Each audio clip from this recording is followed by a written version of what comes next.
Before मैं आज का लेक्चर जो है स्टार्ट करूं, एक छोटा सा पॉइंट मेंशन करना चाहूंगा सेल मेम्ब्रेन से रिलेटेड।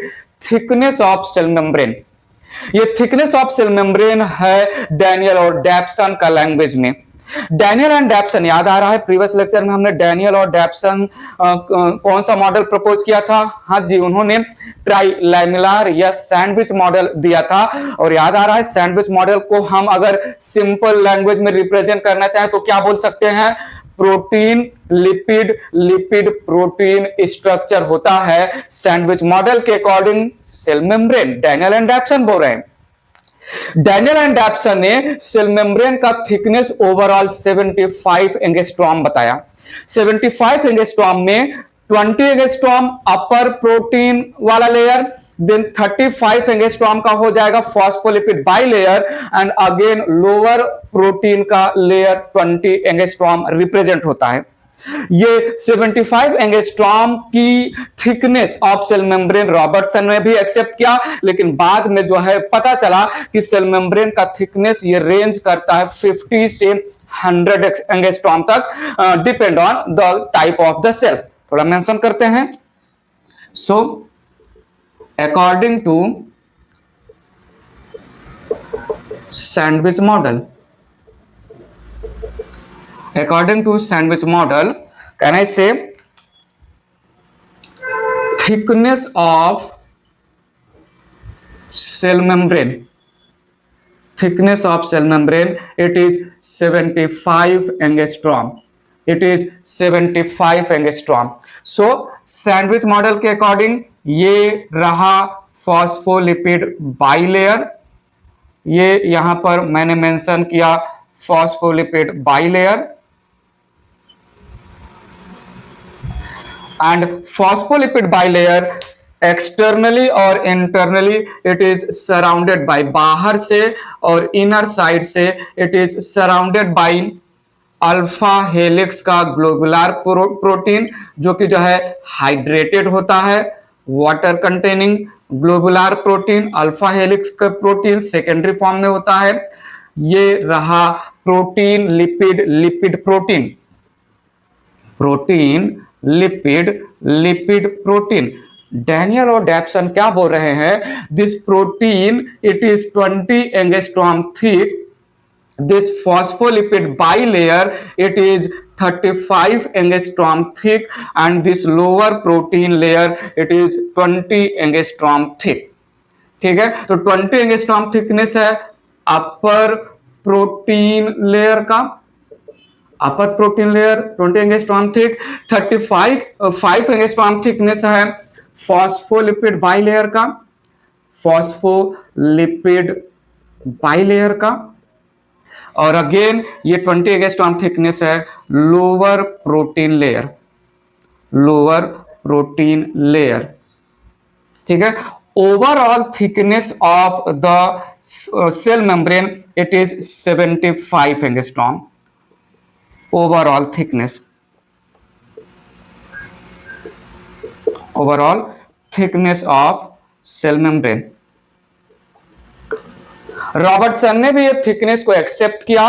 रॉबर्टसन ने केवल एक ही चीजें चेंज किया था। रॉबर्टसन ने डैनियल और डैप्सन के मॉडल को कॉपी किया। प्रोटीन जो यहां पर ग्लोबुलर प्रोटीन है डिसकंटिन्यूअस मैनर में, रॉबर्टसन ने उसको जो है कंटिन्यूअस मैनर में जो है बीटा प्रोटीन कर दिया था, बस इतना ही किया।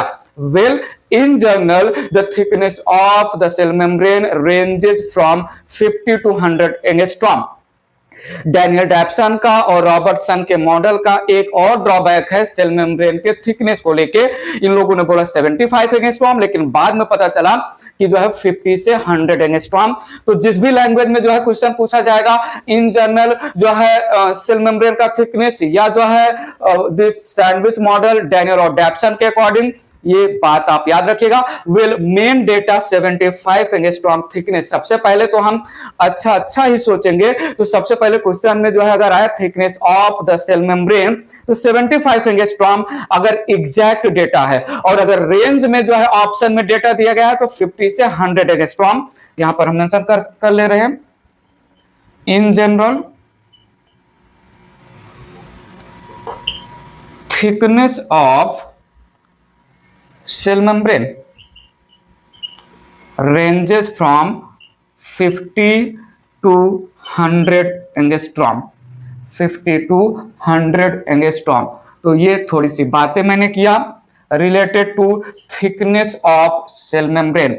सिंगल डेटा ऑप्शन में दिया है तो 75 टिक करेंगे, रेंज में डेटा दिया गया है ऑप्शन में तो हम जो है 50 to 100 एंगस्ट्रॉम का रेंज होता है thickness of the cell membrane.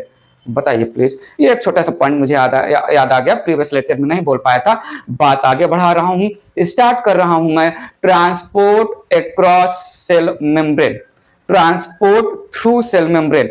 Erase कर रहा हूं मैं, ये बात आगे बढ़ा रहे हैं। हेडिंग दिया मैंने यहां पर, आज के लेक्चर का heading transport across cell membrane.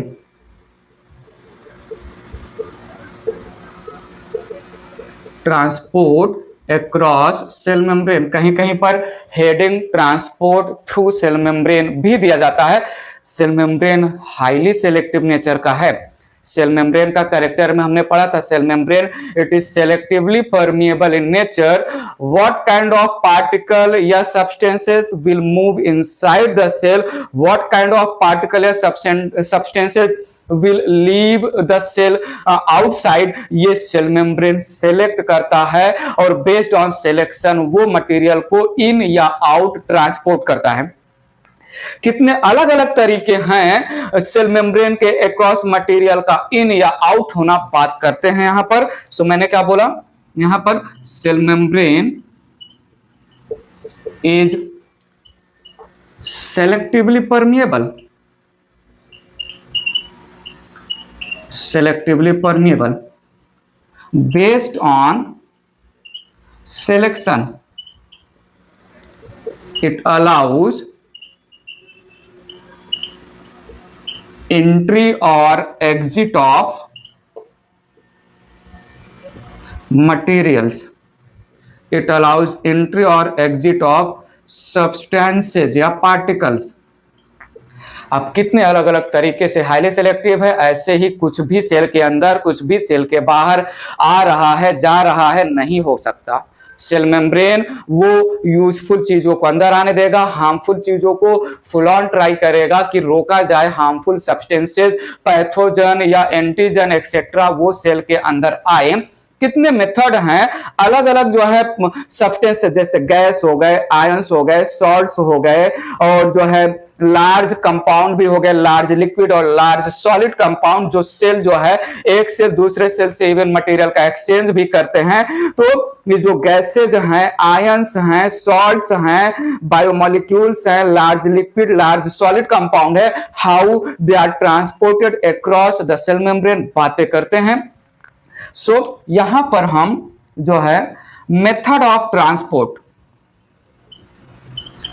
Methods of transport across the cell membrane, particle का ट्रांसपोर्ट हो रहा है इधर द सब्सटेंसेस और particle coming inside the cell across the cell membrane, और पार्टिकल या substances moving out of the cell across the cell membrane. दो main language हम यूज कर रहे हैं। अगर पार्टिकल स्मॉल है, स्मॉल पार्टिकल है तो सेल मेम्ब्रेन अलग तरीके से उसका एंट्री और एग्जिट में सपोर्ट करेगा, और पार्टिकल लार्ज है तो वहां पर अलग स्टोरी चलेगा, सेल मेम्ब्रेन अलग तरीके से उस लार्ज पार्टिकल को एग्जिट या एंट्री करवाएगा। तो दो लैंग्वेज रख रहा हूं यहां पर मैं, फॉर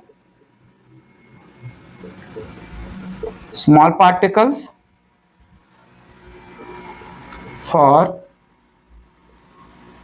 लार्ज पार्टिकल्स। बात आगे बढ़ाएंगे। स्मॉल पार्टिकल है तो उसके लिए दो मेथड यूज करेंगे, एक पैसिव ट्रांसपोर्ट और एक एक्टिव ट्रांसपोर्ट। और large particle across the cell membrane bulk में ट्रांसपोर्ट होगा, तो लार्ज पार्टिकल के लिए टर्म यूज होगा बल्क ट्रांसपोर्ट। तो सुनिएगा फॉर, अच्छा एक और पॉइंट मैं बता दूं, ये जो मैं समझाने जा रहा हूं अच्छे से समझिएगा, अच्छे से समझ ही लीजिएगा, क्योंकि ये सेम स्टोरी थोड़ा और एडवांस लैंग्वेज में, बट ये जो है हम कॉपी करेंगे same story. Transport in plant, transport in plant 11th standard में जो है आगे आने वाला है। ट्रांसपोर्ट इन प्लांट में हम शुरुआत ही करेंगे चैप्टर को अगेन सेम स्टोरी के साथ, तो यहां पर अच्छे से समझिएगा। For small particle there are two major method through which the material are transported. एक है passive transport of material across the cell membrane होगा, और दूसरा है active transport of the material across cell membrane होगा। लार्ज पार्टिकल जो है ये बल्क में ट्रांसपोर्ट होंगे with the help of cell membrane या अक्रॉस सेल मेम्ब्रेन। तो large particle transport of large particle called, transport of large particle called bulk transport, bulk transport. अब bulk transport में दो कंडीशन होगा। लार्ज पार्टिकल वो cell के अंदर transport हो रहा है या सेल के बाहर रिलीज किया जा रहा है, तो इनटेक ऑफ लार्ज पार्टिकल को हम एंडोसाइटोसिस बोलेंगे, एंड रिलीज या throwing of large particle out of the cell को हम एक्सोसाइटोसिस बोलेंगे। तो यहां पर मैंने फर्दर इसको बाइफरकेट किया। मैंने क्या बोला, इनटेक ऑफ लार्ज पार्टिकल, और मैंने यहां कर क्या बोला, रिलीज या थ्रोइंग, रिलीज या throwing of large particle, release या throwing of large particle.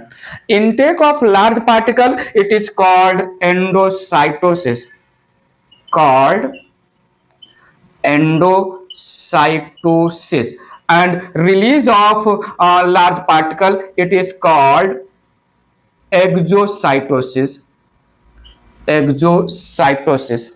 Large particle जो cell membrane inside the cell intake कर रहा है, ये लार्ज पार्टिकल फिर से दो टाइप का हो सकता है, या तो लार्ज लिक्विड पार्टिकल होगा या लार्ज सॉलिड पार्टिकल होगा in the form of food material या पैथोजन। तो एंडोसाइटोसिस को मैंने फिर से दो पार्ट में डिवाइड किया, फिर से दो पार्ट में डिवाइड किया। इनटेक ऑफ लिक्विड, मैंने क्या बोला, इनटेक ऑफ लिक्विड या intake of solid, intake of solid. Intake of liquid by the cell membrane, जो लार्ज लिक्विड सब्सटेंस होंगे हम बोलेंगे उसको पिनोसाइटोसिस, और जो सॉलिड पार्टिकल का इनटेक होगा सेल मेम्ब्रेन के थ्रू उसको बोलेंगे फैगोसाइटोसिस। तो it is called pinocytosis and it is called phagocytosis, called phagocytosis। Point समझा, पॉइंट समझा। अच्छा, स्मॉल पार्टिकल वो या तो पैसिव मेथड से ट्रांसपोर्ट होंगे या फिर एक्टिव ट्रांसपोर्ट होगा। Passive transport of small particle दो मेथड से होंगे। एक मेथड होगा सिंपल डिफ्यूजन, एक होगा simple diffusion of small particle, और एक होगा facilitated diffusion, facilitated diffusion. Well, passive transport, it is also called diffusion. Passive transport of the particle also called diffusion of the particle. Small particle cell membrane के अंदर या बाहर transport हो रहा है, दो मेथड से होगा, डिफ्यूजन या फिर एक्टिव ट्रांसपोर्ट। डिफ्यूजन फिर से दो तरीके से हो सकता है, सिंपल डिफ्यूजन या फैसिलिटेटेड डिफ्यूजन। और अगर लार्ज पार्टिकल सेल मेम्ब्रेन के क्रॉस ट्रांसपोर्ट हो रहा है तो ऐसे मेथड को बल्क ट्रांसपोर्ट बोलेंगे। बल्क ट्रांसपोर्ट में इन हो रहा है तो एंडोसाइटोसिस, एग्जिट हो रहा है तो एक्सोसाइटोसिस। एंडोसाइटोसिस में हो रहा है लिक्विड का इनटेक, पिनोसाइटोसिस हो रहा है सॉलिड मटेरियल का इनटेक, फैगोसाइटोसिस। ये फ्लो चार्ट है। अब हम पैसिव ट्रांसपोर्ट में सिंपल डिफ्यूजन, फैसिलिटेटेड डिफ्यूजन क्या है, उसके बाद एक्टिव ट्रांसपोर्ट कैसे होता है, और फिर पिनो, फैगो और एक्सोसाइटोसिस के लैंग्वेज में across the cell membrane material का ट्रांसपोर्ट कंप्लीट करने वाले हैं। ये फ्लो चार्ट समझा।